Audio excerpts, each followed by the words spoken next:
That doesn't take into account the full nuclear fuel chain and all of its impacts, starting with the devastation of uranium mining. So when you meet someone who has grown up between two unremediated uranium mines less than a mile away from the site of a 1979 radioactive uranium tailings dam breach, and she tells you, we've had some people pass away from cancers, respiratory illnesses, pulmonary fibrosis, COPD. So basically these people who have passed away from respiratory illnesses, we had to watch them suffocate to death. It's almost a norm here because of the radiation and the impact that the dust and the water and the land has done to our bodies, done to our community. And that's just the start. When you hear something like that from someone on the ground who has lived and is still living the nightmare, and the land and water have still not been cleaned up properly, you know that not only they, but you, are stuck in that radioactive seat that we all share. Nuclear hot seat, what are those people thinking? Nuclear hot seat, what have those boys been drinking? Nuclear hot seat, the corium is sinking. Our time to act is shrinking, but our activists are linking. Nuclear hot seat, it's the bomb.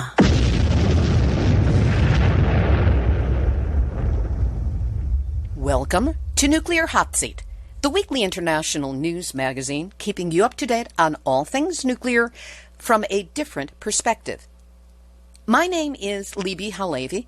I'm the producer and host, as well as a survivor of the nuclear accident at 3 Mile Island from just 1 mile away. So I know what can happen when those nuclear so-called experts get it wrong. This week, part 2 of our special coverage of the 40th anniversary of the Church Rock uranium tailings spill on Navajo Nation land, the release of 94 million gallons of highly acidic radioactive uranium mining waste into the Perco River. It contaminated water and land for more than 80 miles downstream and has yet to be cleaned up. 2 weeks ago, on Nuclear Hot Seat number 421, Chris Shuey of Southwest Research and Information Center in Albuquerque spoke at length on the devastating health impact of Navajo Nation's exposure to not only radiation from the Church Rock disaster, but from decades of unprotected exposure to radioactive waste from over 500 unremediated uranium mines on Navajo Nation land. This week, we go on site for the 40th anniversary commemoration of the Church Rock disaster. We'll hear from a miner who was on the job the day the tailings dam ruptured, elders who lived between unremediated uranium mines and next to the site of the spill, activists fighting for complete cleanup, a solemn commemoration that included spiritual ceremony, and visitors from as far away as Japan offering support and solidarity to the Navajo people. Even representatives from the Environmental Protection Agency, a state senator, and the president of Navajo Nation. Today is Tuesday, July 30th, 2019, and here is part 2 of the Nuclear Hot Seat Church Rock uranium mining disaster at 40. At United Nuclear Corporation's uranium mill in Church Rock, New Mexico, on the morning of July 16, 1979, a 20-foot section of the earthen dam at the uranium tailings waste pool collapsed. It released more than 94 million gallons of highly acidic water that contained 1,100 tons of radioactive uranium waste material. The fluid waste flowed into the adjacent Perco River, traveling 80 miles downstream past Sanders, Arizona, leaving a trail of radioactive contamination that has, to date, not been cleaned up. It remains the largest single release of radioactive material in U.S. history. Nuclear Hot Seat journeyed to Church Rock for Uranium Legacy Remembrance and Action Day, the 40th anniversary commemoration of that uranium tailings pond breach and disaster. The goal was to learn more about what happened during that time and what is happening now to clean it up. But we also learned about the ravages of uranium mining throughout Navajo Nation, where more than 500 unremediated uranium mines continue to contaminate the land, water, air, and people. I conducted several interviews in the days before the commemoration events. I first spoke with Larry J. King. As a young man, he worked as a miner, taking weekly measurements of how much uranium had been taken out of the UNC mine by workers, as they were paid by the footage they produced. Larry King and I first talked about the lax safety requirements at the UNC mine. What did the company tell you about the danger of being around uranium and any kind of safety practices that you should follow? Nothing. There was absolutely no forewarnings of what could come, how your health could be affected by being exposed to uranium. Nothing. The only time we had any kind of safety training was at the beginning of the employment. Just told us these are your safety apparatus, your safety boots, or your slickers, more like a raincoat and pants, and your safety helmets with the underground lamp, gloves. That was it. So the only thing that I had to wear every day was the safety boots and the hard hat and the lamp. Nothing else. Just about everybody was like that because it wasn't mandatory. They didn't stress that you gotta wear this all the time. Respirators, nope, it was not. Were there any radiation monitors around or Geiger counters? They put a little object that they stuck inside our helmets, a dosimeter, and all I remember is it was placed in there, and I don't ever recall ever being called in to get their recording or get it scanned. Nothing. And we were not told how much exposures we had. Nothing at all. We then discussed the tailings pond and the early warning that was not heeded that something was terribly wrong.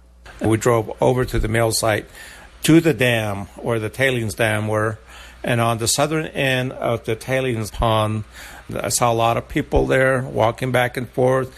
We drove up to where they were, and right away I noticed large cracks in the tailings dam, large enough to put your hand in there, but you can't see the bottom of it. It just went down. It was black, so I couldn't see the bottom. There were several of them. I just wandered around there, and my supervisor was at a distance talking to other mining officials. I'm sure they were the top brass for the company. I don't know if they were also from the New Mexico Environment Department. I don't know. But they were there for a long time. I don't know what their conversation was. Then after that, we just got back in the vehicle. We just drove back to the mine site. The dam was still holding. So UNC knew that they had a problem and did nothing about it. At some point after that, Larry was not certain if it was days or as much as 2 weeks. Everything changed. It was until after 8 o'clock, I don't know, about 9 o'clock, by the time all the personnel had switched over from the graveyard shift to the day shift. That's when I started hearing people talking among themselves that, did you see the dam? Did you see the dam? So I didn't know what they were talking about. Eventually, I heard that the dam had broke. There was a huge gap in the dam. So when I got off after 2 o'clock and I was headed home, and I looked in that direction, and it's the exact same spot where I seen those huge cracks days before. Did they tell you anything about it? No. Nobody told us anything. I didn't really pay attention to what was going on at that time because I don't know if the word is naive. I was a young kid at the time, just 23 years old, so I didn't really pay attention at all. I should have, but I didn't. However, Larry did have insights into how UNC got away with their unsafe practices. In the days that followed, was there any change in the way the company acted or the way they treated the miners, or was there any kind of testing? No, it was just business as usual every day. I know there were safety policies in place because OSHA was there at the time. Every so often, the OSHA inspectors come in. And the way we knew it was days prior to them coming in, That's when they started barricading tunnels where they were not active to close off the radiation.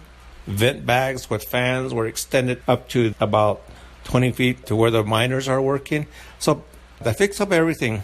They were staging it. Yeah, they were staging it to make it look like the mine was in compliance with OSHA policies. So we knew the inspectors were coming in. And sure enough, the next day they'd be wandering around. And I'm sure the mine got a passing grade. And within days, all those barricades that were put up, they came down. Larry J. King. People in the local community heard about the dam break and spill, but had no idea what it meant to them. Jackie Bell lives in Redwater Pond Road Community and is a member of their community association's executive committee. In her own words, she was just a kid when the Tailings Pond Dam spilled into the Perco River. The first time I heard about it is from my mom that the dam broke. At that time, we were clueless. We didn't know the uranium was that toxic. At that time, we don't know how dangerous it is. We saw these people running around trying to clean up the spill, trying to cover where it came out with bulldozer, putting sand there. A week later, we noticed workers dressed up in white all the way down the river. Those were mine cleanup workers in full hazmat. But neither Jackie's mother nor anyone else in the Redwater Pond Road community were given any warning of how serious the problem actually was. We didn't evacuate. They didn't tell us to evacuate. They didn't say anything to us. Jackie Bell of Redwater Pond Road Community. Edith Hood grew up in the Redwater Pond Road Community, land which eventually had her living between two uranium mines and just down the road from the 1979 pond spill. She worked at a different mine than the UNC facility that had the accident, but faced many of the same dangers. I didn't know about it till about 2 days later. It had happened. I heard reports that there's already the dam breach happening, but nobody did anything about it. I don't think anybody had an idea what to do or how it would affect people maybe down the way. Especially for us, never, even me having to work in the mines, did I ever hear the word unsafe. Something's going to happen to you, especially, physically, your body. She didn't learn about the dangers until more than 20 years after the spill. Probably in 2003. The mines had been closed for like 20 years. And I guess most of our talking was about the mine sites where they were left as is, not fenced in, not covered, no signs, nothing. When the first testing was done around Redwater Pond Road Community, the results were shocking. What did they find? Hot spots. This is along the highway. And then somewhere they got into the ditches as they kept going up through here, up into our little arroyo that is right in the center of the community. They showed hot spots. Very hot. They never said it was unsafe. Everything's clean. And they left. After that time, that's when I was diagnosed with lymphoma. Edith Hood. Terracita Keyanna has lived her entire life in the Redwater Pond Road community. She was not even born when the Church Rock uranium spill happened. But that did not stop her exposure to uranium mining waste by what was deposited by the spill and the two surrounding mines. I asked her what she had been told about the accident while growing up. Nothing. I wasn't aware of it. I didn't know much about it. As a child, I played in these abandoned uranium mills and mining areas, and my grandmother owned sheep, so sometimes I had to herd the sheep or get the sheep when they got onto the mining areas, the milling areas, and there was no fencing up. And so I just walked right in, got our sheep, came back through, got them back at home. Nobody ever said, you don't go in these areas, that's dangerous, nothing like that. The first visible signs of impact from the spill came from the livestock. A sheep that had been butchered years ago, and the entire insides, the internal organs, all are tinted yellowish, and that's due to the radiation. The problems continue to this day. They won't allow us to plant crops because we can't eat them. We can't keep our livestock. The reason why we have our livestock is because we utilize them as an economic way and also a cultural way. We don't just keep just to have, as white folks like to have horses and cows just to be there. We like to utilize everything. So our sheep, we eat it. The wool, we use it to create rugs. Through the years, the impact on her family's health has been extensive and devastating. We have had cancers, respiratory illnesses. We've had some people pass away from respiratory illnesses, pulmonary fibrosis, COPD. So basically these people who have passed away from respiratory illnesses, we had to watch them suffocate to death. And it was very traumatic, and it's something that we have to live and endure just because it's almost a norm here because of the radiation and the impact that the dust and the water and the land has done to our bodies, done to our community. You know, you hate to say it, but it's kind of just like environmental racism, where our community is somewhat seen as expendable. You hate to say it, and you hate to feel that way, but that's how it feels for our entire community, that we are the expendable people because it took so long for anybody to acknowledge what was going on here. Terracita Keyanna. Anna Benally also lived and still lives in Redwater Pond Road Community. She was 20 at the time of the disaster. My dad was taking me to work, and as we were passing the dam, it was all broke. You know, it had already gone down. We didn't even think about it. I don't remember seeing any media or whatever around there. It was just like a daily thing for us. We were never really taught about radiation. We were never really taught about damages that uranium can do. So with us, you know, it was just water, muddy water going down the road. But little did we know, you know, it was highly contaminated and the risk of health that was going to occur. Anna Benally also had harsh words for Navajo Nation's response. You did say that the Navajo tribe did not try to find out about what had happened with the water? I don't think they ever really knew what they were working with or how bad the toxic or how bad uranium was going to be. Even to this day, I believe that the Navajo tribe doesn't want to take the responsibility of helping people out on the reservation because we have over 500 abandoned mines on the reservation, and when you try to bring it to their attention, they put their ears on mute so they don't have to hear the tragic stories that we have gone through. And I believe each and every one of us on the Navajo reservation have gone through this tragedy of losing someone close, friends, relatives, to cancer, and respiratory, renal failures, liver failures, newborns, babies. And if you get into positive radiation contamination, you carry that gene with you forever and ever. So I don't know how long we'll be living on the Navajo reservation, and slowly they are killing us off. Anna Benally of Redwater Pond Road Community.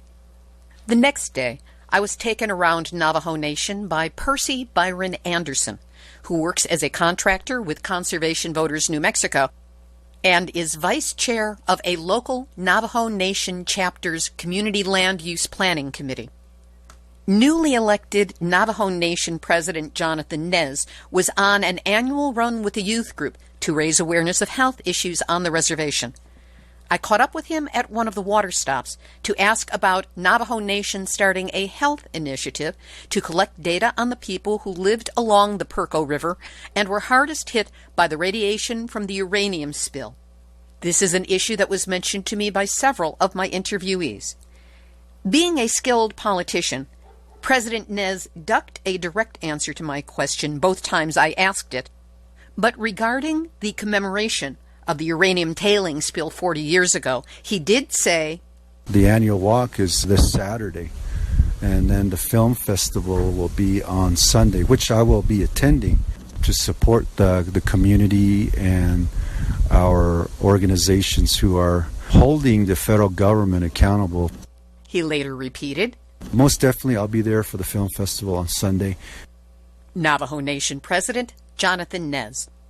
A short time later, again thanks to Percy Anderson, I attended a meeting between the governor of New Mexico, Michelle Lujan Grisham, and local Gallup business leaders. The governor's staff and security stopped my attempt to get a quote from her about the proposed Holtec interim storage facility near Carlsbad, which she strongly opposes. One aide, Victor Reyes, promised he'd get my card and request to her communications director so that she could contact me for a quote, which has not yet happened. But I did meet State Senator George Muñoz, who represents Gallup, and he was quite concerned. My wife worked out there at Church Rock Elementary, right? And she's a firm believer that there's something with the water out there, and it's affecting the kids. And having failed to get a quote from the governor on the proposed Holtec so-called interim storage site near Carlsbad, I couldn't resist asking Senator Muñoz about it. Why does New Mexico always have to be the dumping grounds? Those are shallow mines with the underground storage already there, right? And then we got fracking and oil production down there. And to drill those shallow shafts like that's crazy. New Mexico State Senator George Muñoz from Gallup. On Saturday, July 13, the 40th anniversary commemoration of the Church Rock uranium tailings spill started at 6:30 in the morning.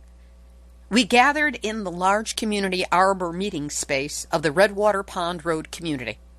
Local community members, as well as those from around the country and supporters from around the world.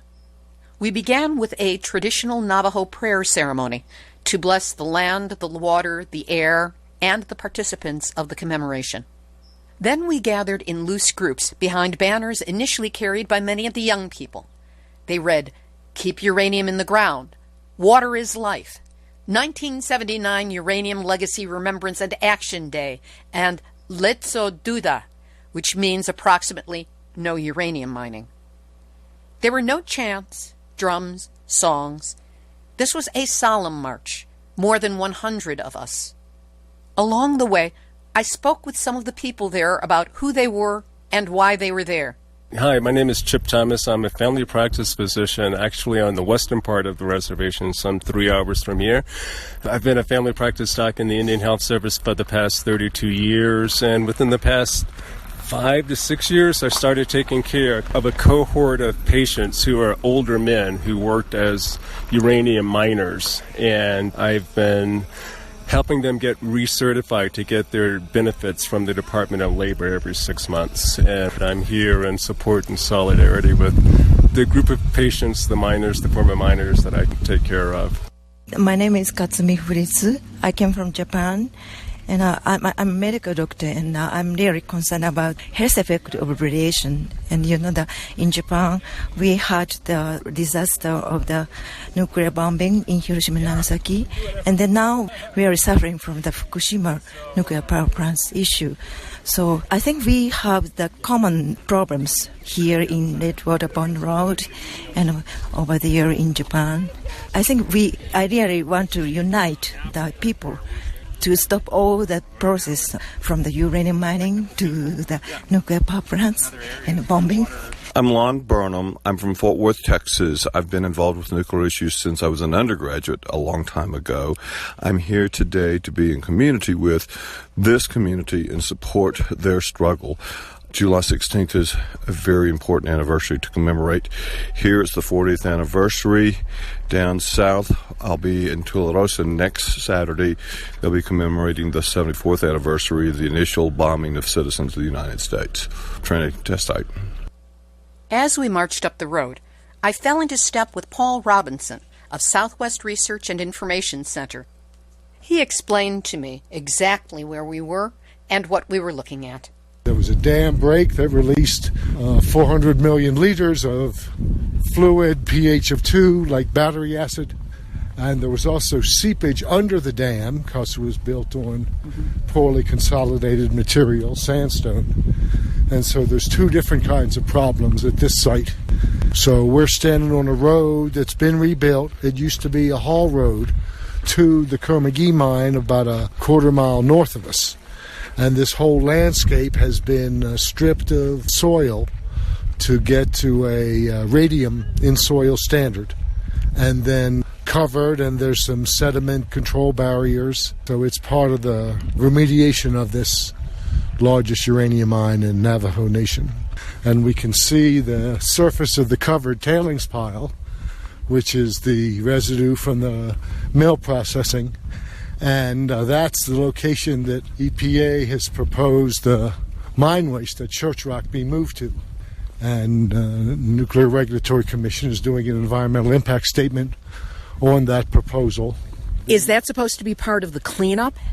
Yes. The relocation of mine waste to the mill site is considered cleanup of the mine waste site and consolidating waste at the tailing site.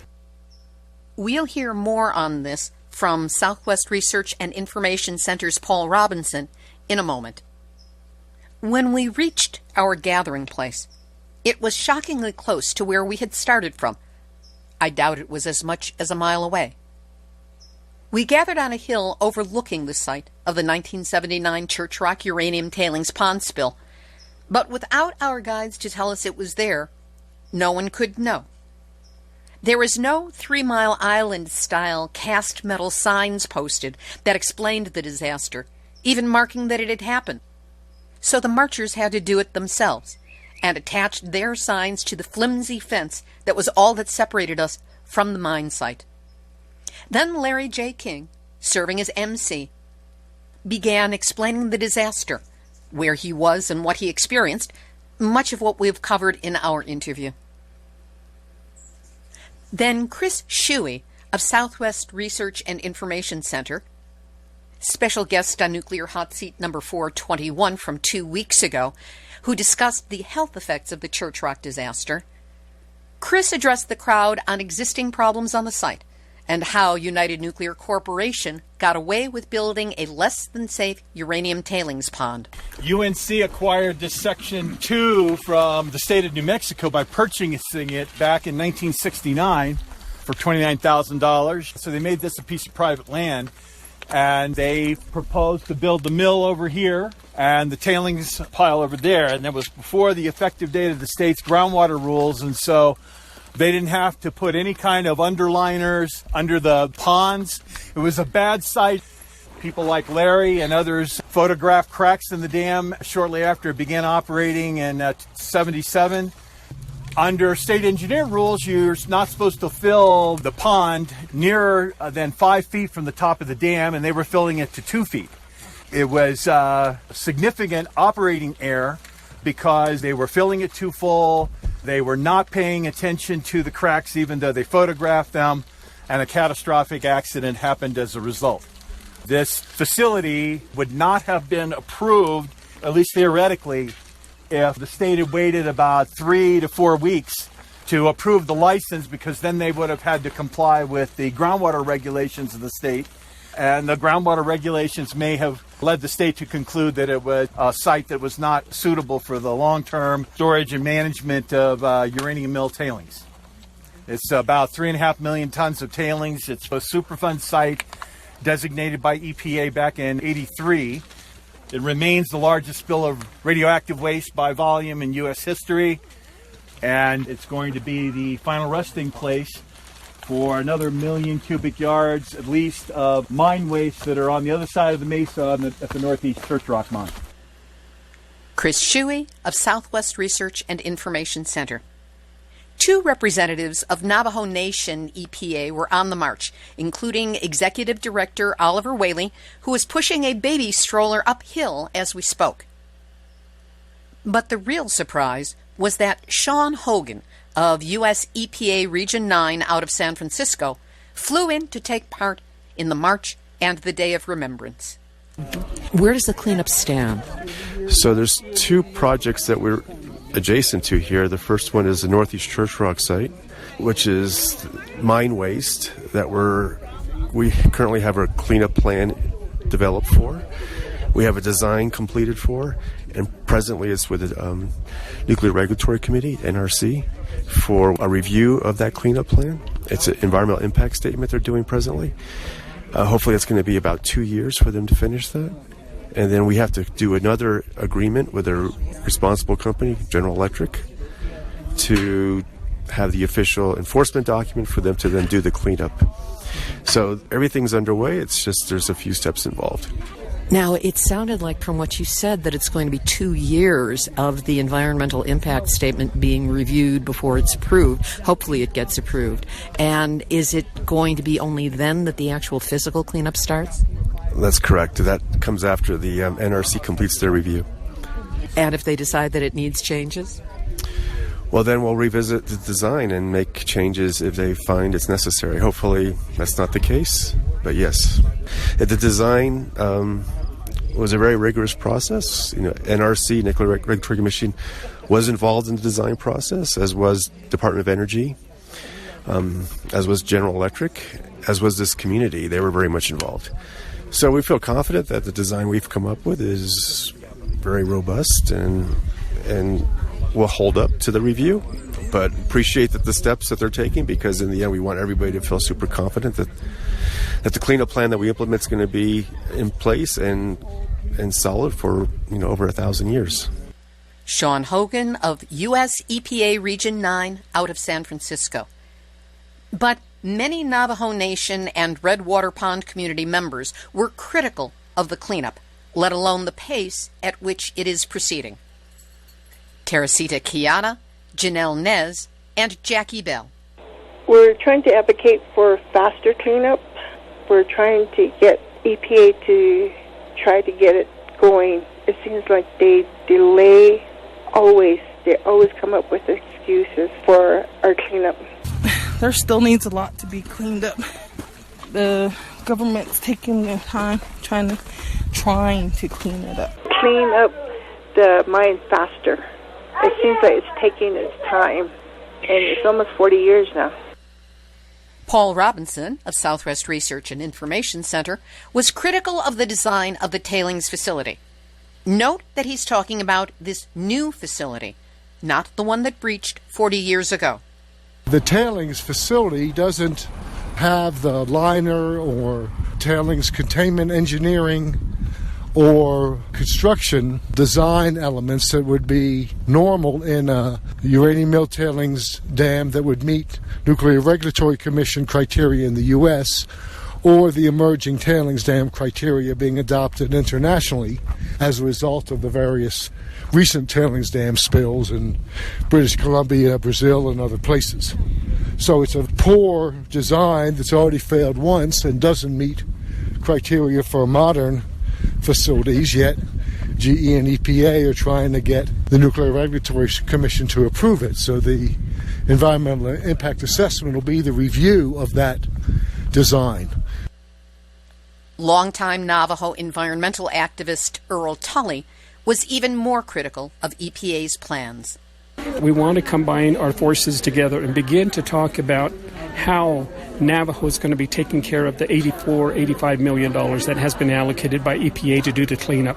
One of the areas is what is the definition of clean. And then also the other area is that who's going to be supervising and then who's going to monitor those aspects. Right now we only have one trustee taking care of $85 million.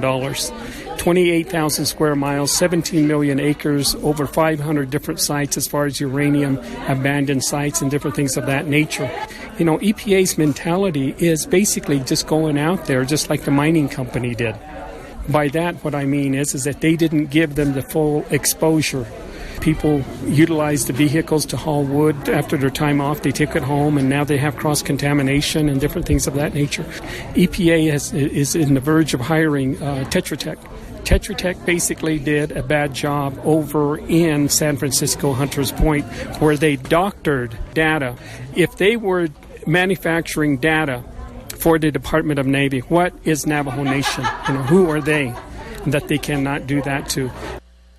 Earl Tully. The issues of the cleanup, relocation, and disposal of contaminated materials are too complex to examine in depth in this episode, but they will be a focus for a future episode of Nuclear Hot Seat. On the way back to the arbor, I spoke with more of the people who had come to join in this commemorative march and offer their support and solidarity to Navajo Nation. Kyoko Sato. I'm originally from Japan, Tokyo, but right now I'm based in San Francisco, California. I'm here because I wanted to learn about the experience of these people here. I study nuclear politics and the history. Originally, it became my interest after the Fukushima nuclear disaster. I grew up in Tokyo, and then I didn't know anything about Fukushima supplying energy, and then the disaster was such a shock for me. So from there, I started looking into the history of nuclear technology and started going to places like Hiroshima, Nagasaki, 3 Mile Island, Hanford site, to understand. You can learn about official explanations of why things are there, what happened, but I also wanted to learn more about local people's experience. So here I actually learned about Church Rock. I've heard of it, this spill, but I didn't know how big, how terrible this was. Then I learned about this when I attended the commemoration of the 40th anniversary of the 3 Mile Island. Some of the people there, like you, Livigi, or Noma, those people talked about, do you know about Church Rock? So I looked into it and then realized, oh my God, this was a serious disaster that hasn't been talked about or addressed. So here I am trying to learn more about what happened, how people have lived here, what's going on right now. I'm Yasushi Uchiyamada from Japan. I'm an anthropologist. I've been working on the issue of this post-Fukushima nuclear power plant accidents. I'm formerly doing research in untouchables in South India, but after this Fukushima accident, I thought it's so important to see how there's a lack of information. We didn't know what's really happening. People did not have much say about what to do. So I started my research on people's knowledge about nuclear issues and what kind of information were available. I found there was a link between other places like La Hague in France. There's a used fuel reprocessing plant where Japanese used fuels were transported. And then I thought there's more linkages between those places. And then I found this was where the first nuclear bomb was. The process of producing the first nuclear bomb. It's atomic bomb. So the problem is that we were very much divided. But I thought it would be nice if the people share their limited knowledge. So that's why I'm here. Sunny Dooley is a traditional Navajo storyteller, and she had this to say. Our elders that are in their 70s and in their 80s, of course, have all passed on because of what uranium and nuclear sources do to every life form. I'm talking about the microbes and the little cells that exist in the earth, all the way up to birds, animals, reptiles, and insects, and eventually humans. Recognizing the devastating effects of this particular form of energy must be absolutely recognized. And we can no longer live thinking that it's okay. I see the devastation in my communities all across New Mexico, Arizona, Utah, and Colorado, where the Navajo Nation sits. There are 300,000 Navajo people, and I would say a huge chunk of them have been affected by the after effects of this particular spill, but also from the unremediated uranium mines that number in the 500s across the Navajo Nation. Attempts are being made to remediate them, and at the same time, as Diné Navajo people, we are also recognizing that we need to be healed. Not just the five-fingered human types of healing, but we've got to heal the earth, we've got to heal the waters, we've got to heal the air, and we've got to heal one another so that the next 70-year legacy is going to be sustainable and strong. Back at the arbor, where we caught our breath, booths had been set up for various Navajo Nation organizations dealing with the cleanup, health issues, and ongoing political issues. The crowd milled around, talking with group reps, taking flyers, signing petitions, buying T-shirts. Speakers at the podium addressed the crowd.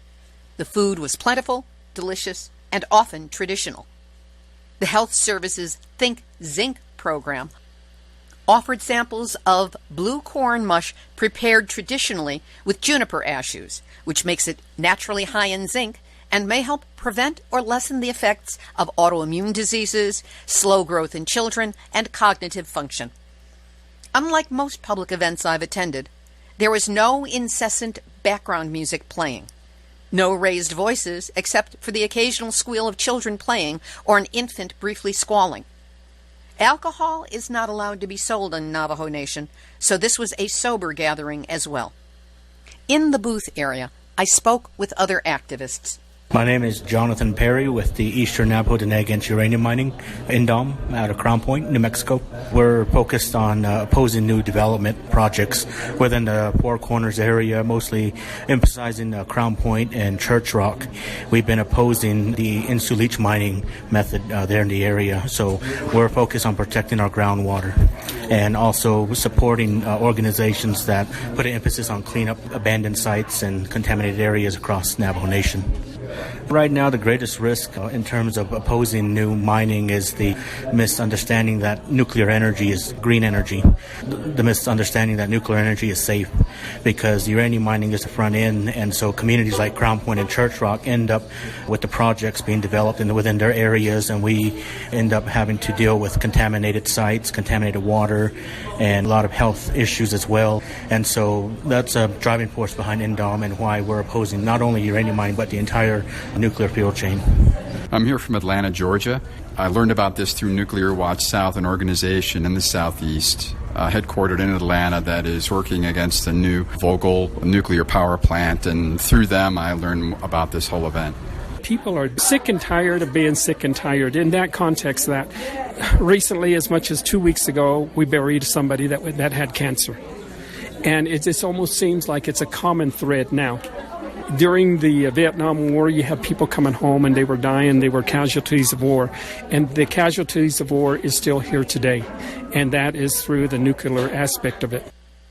This was a rare opportunity to catch up in person with other activists. Author, filmmaker, and Professor Heidi Huttner came in from New York. We'd last seen each other at the 3 Mile Island 40th anniversary commemoration in Middletown, Pennsylvania. Heidi is making both a film and a book about the 3 Mile Island accident called Accidents Can Happen. Leona Morgan, a constant and consistent nuclear opponent, was there from the Nuclear Issues Study Group in Albuquerque, and Hall No, which opposes the transport of highly radioactive nuclear waste to the proposed Holtec so-called interim storage facility near Carlsbad. Here's what she had to say. And I just want to say thank you to the community who has been fighting to get cleanup and raising the issue pretty much on their own as a grassroots organization. And they've received a lot of support and help from different NGOs. And if it's election year, as they say, that's when the politicians come out. But it's really the work of grassroots people. So I just want to point out that we're here together. People from Japan, folks from the southeast. We have people coming in from all over the southwest, and some folks from New York and California. And I know there's people all over the world that are also in solidarity with us. And I think it's important for folks to remember that New Mexico really is ground zero for the nuclear industry, from the Trinity site explosion that happened on July 16, 1945, to the spill that happened on July 16, 1979. And right now, the biggest fight we have is stopping the proposed temporary storage of high-level radioactive waste in New Mexico. And so I would just ask folks who live near reactors in the United States to talk to their officials about figuring out what to do with the waste and keeping it as close as possible to where the waste was generated for as long as possible until we find a viable solution permanently for what to do with this stuff. It should not go across the country on railroads, exposing everyone in between point A and point B. And we do not want it in New Mexico. It's not because it's our backyard, it's because it's our Mother Earth. And we want to protect our Mother Earth as well as our future generations. Leona Morgan. We'll continue with our special nuclear hot seat report on the 40th anniversary commemoration of the Church Rock uranium tailings pond spill in just a moment. But first, I want to thank all of the listeners to Nuclear Hot Seat who donated to make my trip to Church Rock possible. Without your support, I would not have been able to get there to document this important, underknown nuclear disaster that so clearly demonstrates the danger to people and the planet posed by uranium mining, which is the start of the nuclear fuel chain. This is why Nuclear Hot Seat exists, to uncover and report our shared nuclear history of disasters, cover-ups, challenges, and successes, and in the process to create an audio archive of events as they happen for future generations to study and understand. There are nuclear stories everywhere, and when I can, I travel to them so that you get the immediacy of being there, on the front lines as it's happening, with expert interviews to help you understand the significance of these events. So if you've ever thought about sending a donation to Nuclear Hot Seat, and maybe haven't, this would be a really good time to do so, to help with our never-ending expenses. Any amount helps. You can send a one-time donation or set up a monthly donation by going to nuclearhotseat.com and clicking on the big red donate button. And if you want to support the show on an ongoing basis, but you happen to find yourself on a budget, as so many of us do, there's also a big green donate button that allows you to quickly set up a recurring donation of just $5 a month. The same as a cup of coffee and a good tip here in the USA.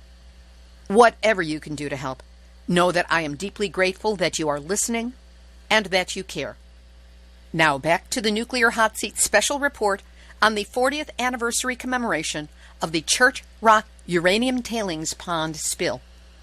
The next day, Sunday, July 14, the Nuclear Nation Film Festival was held at the Morrow Theater in Gallup, New Mexico.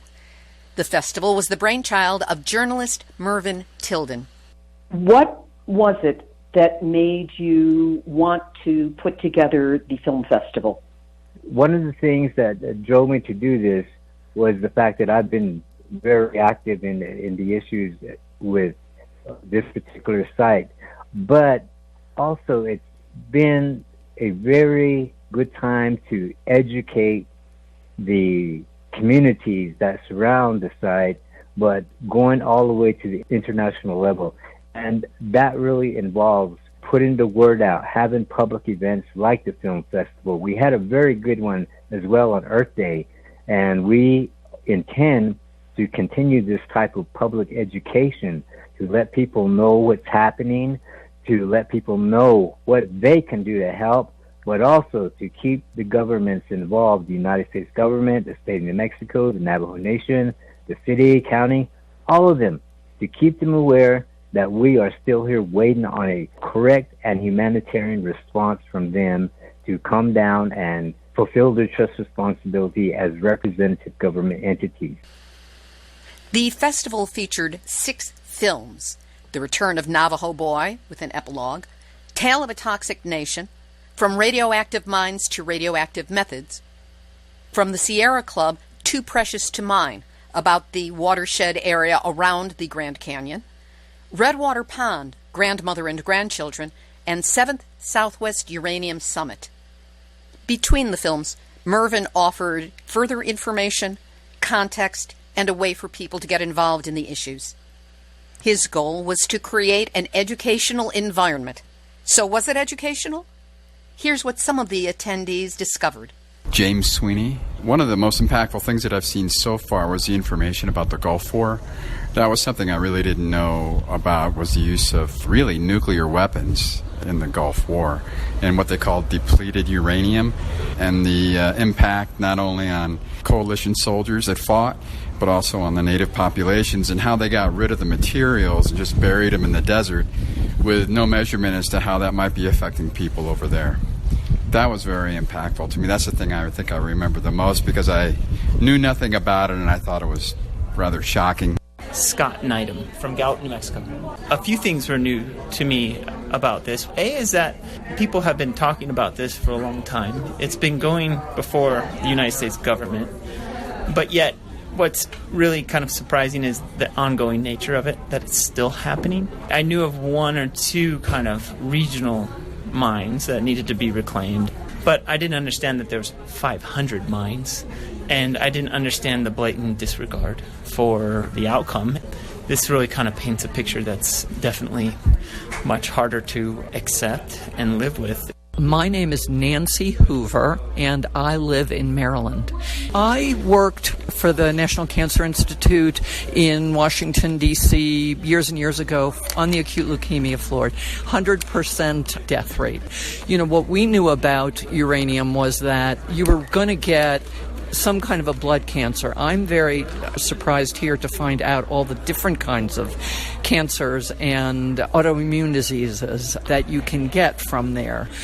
That's what I learned today, and I feel horrific. I mean, I was unaware that this was such a big problem. And as far as I know, the cleanup is monumental. I mean, it's not just a little bit, let's dam something off. You have to put the stuff in lead to get it to really not radiate anymore, and the more it radiates, the more it causes cancers. We will have links up to all of the available films on our website, nuclearhotseat.com, under this episode, number 423. By the way, President Nez neither attended the Nuclear Nation film series, nor did he send word that he was going to be absent. When the 2 days of commemoration were over, I realized that in all the talks I'd had, I had not encountered what I, as a white woman, serial activist, and recovery addict, would expect to hear: rage. I asked journalist Mervyn Tilden about the lack of expressed anger during the commemoration events. You can't necessarily identify it as rage because it's more tied into who we are as a people. The land is our identity.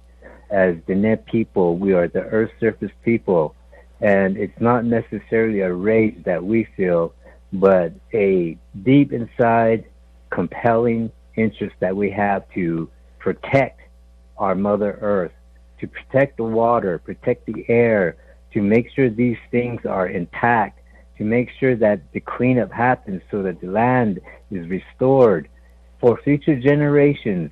The rage that, if anything, could come out of anyone, you're looking at the rage right here. I'm the one that would speak my mind. My elders, being so respectful that they are, have pretty much withheld that. But I'm free. I've been given free rein to speak my mind, and which I do because of my understanding of the English language.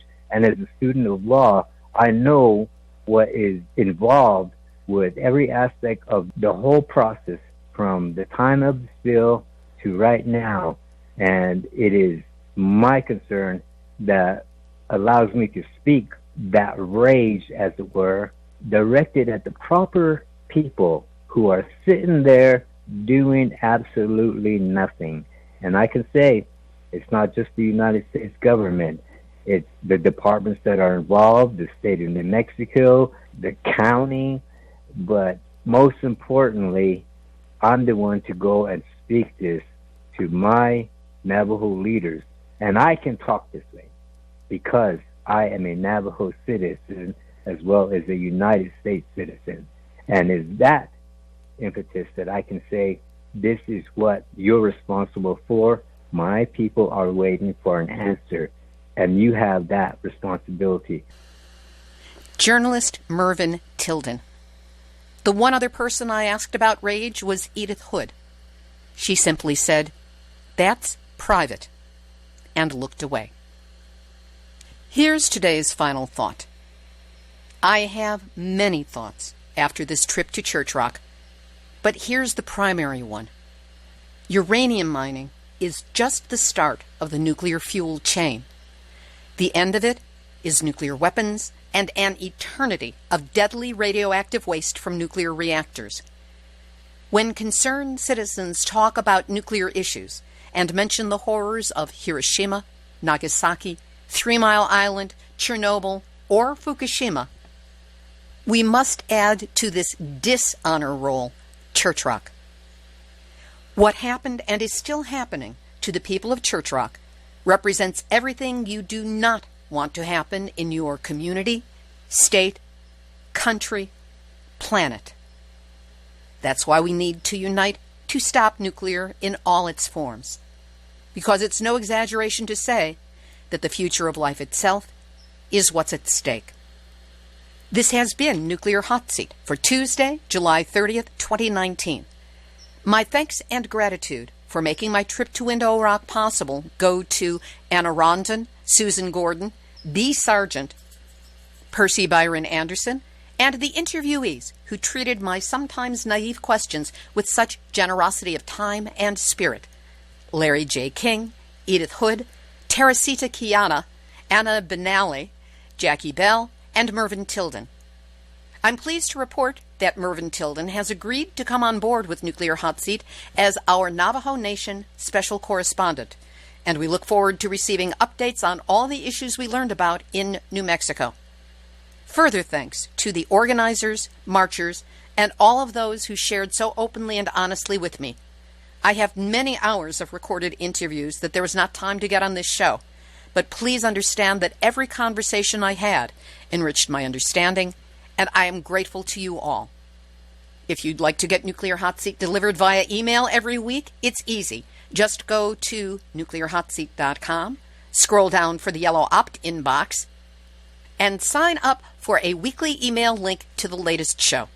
It's free, and you won't be bugged with more email. If you have a story lead, a hot tip, or a suggestion of someone to interview, send an email to info@nuclearhotseat.com. This episode of Nuclear Hot Seat is copyright 2019, Libby Halevi and Heartistry Communications. All rights reserved, but fair use allowed as long as proper attribution is provided. This is Libby Halevi of Heartistry Communications, the heart of the art of communicating, reminding you that the only good place for uranium is to leave it in the ground. There you go. You have just had your nuclear wake-up call. So do not go back to sleep, because we are all in the Nuclear Hot Seat. Nuclear Hot Seat. What are those people thinking? Nuclear Hot Seat. What have those boys been drinking? Nuclear Hot Seat. The corium is sinking.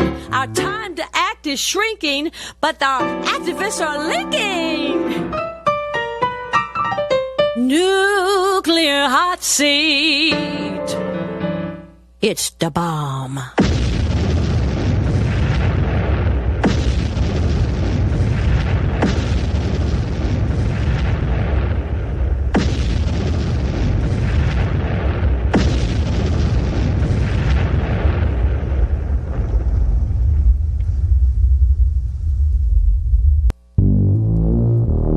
Question everything. Intelligent radio for intelligent people. UCY.TV.